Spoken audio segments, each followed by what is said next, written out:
महाराष्ट्र औद्योगिक विकास महामंडळामार्फत करण्यात येणाऱ्या देखभाल व दुरुस्तीच्या कामामुळे ठाणे शहरातील काही भागांमध्ये 24 तास पाणी पुरवठा बंद राहणार आहे। गुरुवार 7 मे 2026 रोजी दुपारी 12 वाजल्यापासून ते शुक्रवार 8 मे 2026 रोजी दुपारी 12 वाजेपर्यंत हा शटडाऊन लागू राहणार आहे।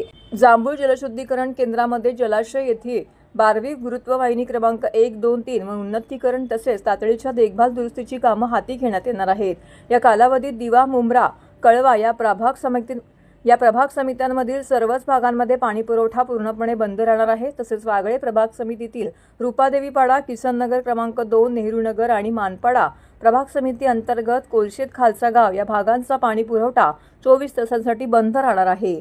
पाणी पुरवठा सुरू झाल्यानंतर पुढील 1 ते 2 दिवस कमी दाबाने पाणी मिळण्याची शक्यता आहे। त्यामुळे नागरिकांनी आवश्यक तेवढे पाणी साठवून ठेवावे व पाण्याचा काटकसरीने वापर करावा असं आवाहन ठाणे महानगरपालिकेच्या वतीने करण्यात आलेलं आहे।